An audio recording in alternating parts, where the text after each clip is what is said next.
Recording, recording in progress. Okay. Good afternoon, Heather. It's nice to meet you. How are you feeling today?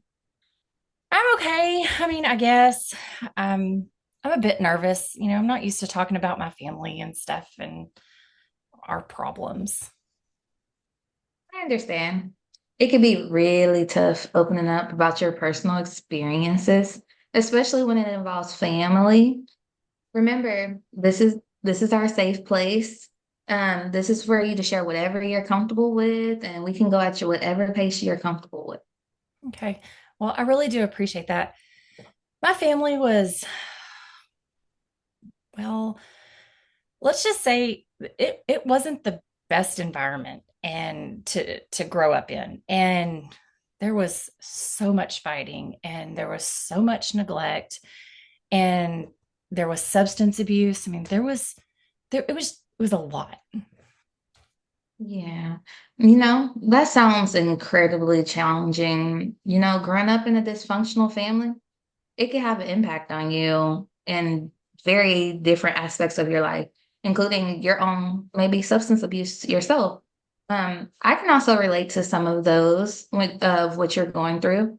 I also grew up in a very difficult situation or environment. It's not easy, but understanding these experiences I mean, you're taking a step forward towards healing. Yeah, really. Wow. So you had a tough family situation too? Yes, I actually did. Um, it was hard, but it also gave me a unique perspective that helps me understand and empathize with you and your circumstances that your experiences. It's important to acknowledge that during these difficult experiences and how they affect you, and we'll work through these things together. Well, that's really that's so comforting to know that. I mean, it makes me feel better, makes me feel like I can talk to you, and you'll understand. But I just really don't know where to start.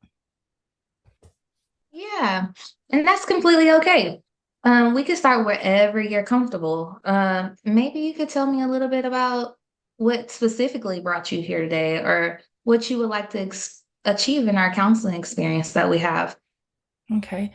Well, I started drinking heavily a few years ago, and at first it was just to escape the chaos at home and during college. But now I just feel like I've become so dependent on it. And I really would like to stop. But every time I try, something just triggers and then I'm back to drinking again. Hmm. That's a common response when you're seeking out substance, like some kind of substance to like cope with whatever overwhelming feelings or stress that you have. And also, it goes back to you growing up in that chaotic environment. It's great that you can recognize these triggers, and that you want to make a change. Can you identify these specific triggers that you're trying to work on that we can work Yeah, on together? yeah, absolutely. Arguments at home are a major, major trigger for me. And sometimes when I feel alone, or when I feel just worthless, that's when I usually reach for a drink. Ooh, those are some very powerful triggers that you have recognized and identified. It's important that we recognize and address these triggers either externally, which is like your arguments that you're dealing with others, and then your inner feelings, like we're working through your loneliness and you're feeling worthlessness. One thing we could do to help you, we could develop some strategies to help you kind of decrease your levels of triggers and finding a healthier way to deal with or cope with these some coping mechanisms. Does that sound like a plan for you? Yeah, it really does. But sometimes like I feel like I can't escape my past. Like it's always there. It's like it's haunting me. I can understand, it's coming from the same experience. Our past can have such a strong hold on us, but it doesn't define who you are, or your future. So by working through these experiences and these emotions, you can start to heal and build a life that isn't overshadowed by your past. It's a process, but taking the right steps, being here, and seeking help, it'll help you to get some healing that you really desire. Well, I really hope so because I really do want to get better.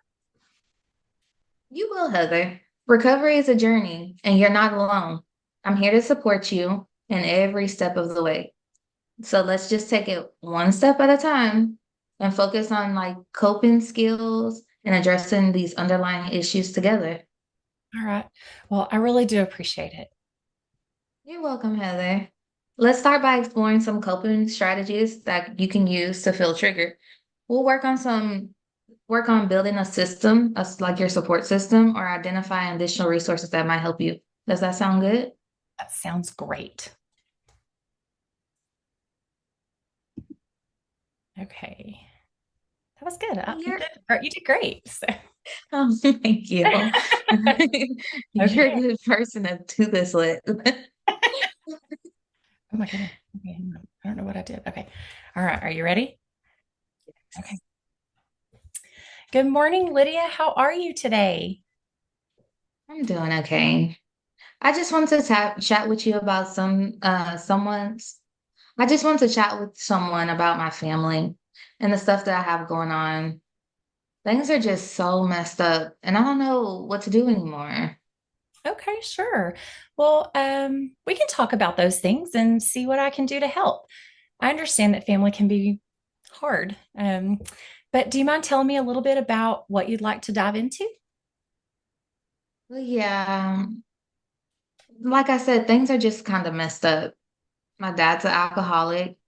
He goes to work, and when he comes home, he starts drinking again until either he goes to bed or he passes out.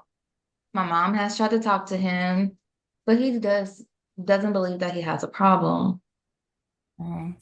Lydia, I understand what you're going through, and it can be hard to take in and process. When alcohol or any other type of substance is involved, it can make things a little bit more intense. Let's talk about how you are being affected by your dad's drinking. Can you tell me a little bit more about how his drinking is affecting you? Well, yeah, it's really hard. It's just really hard right now to do good. Like I go to church, I help my mom clean up the house, I play basketball like my dad did, and so much more. I do all these things and try to get him to see me. Well, it sounds like you're very busy. So tell me why you're doing all of these things to make your dad see you. Well, he's my dad, and I love him. I just wish that he was around. You know what I mean? Mhm. Absolutely. Tell me how you would like to him. Tell me how you would like for him to be around. Well, I really wish that he would go to church with me and my mom. I wish that he would notice the things I do around the house. I really wish that he would notice how I'm doing in basketball. Mhm. Are there some things you want him to say or do that you know that he's noticing you? I don't really know. I guess maybe he could just say, thanks for helping around the house. I really wish that he would come see me shoot my shots during practice or even a game. But his bottle is way more important to him. Yeah, I understand how you feel. My dad was the same way, and I always wanted him to see me too. I even played the same sports that he did so that he would see me. Are there times when he does spend time with you? Really? Mm, Sometimes I feel like I'm the only one with a dad like mine. It's good to know that other people who go through something that's similar, just like what I am. Sometimes he will shoot a couple of hoops with me if I'm outside when he gets home from work. Okay. So, does he stay outside with you long when he gets home? Mm, Maybe like 5 or 10 minutes. Then he goes inside and he hits the fridge. I just I just wish I could tell him that I hate him drinking. Yeah. I know that that's tough. And I know that you're disappointed about your dad's behavior and his desire to drink rather than spend time with you. I wonder if maybe we might be able to talk through some ways that you could express your desire to have him hang out with you a little bit more. And maybe we could even talk through some ways that we could let you talk to your dad about how his drinking makes you feel. Would you want to do that? Yeah. I think I would like to talk to him about his drinking. I just never really known what I could say. But having someone to help me, that would be great. Okay.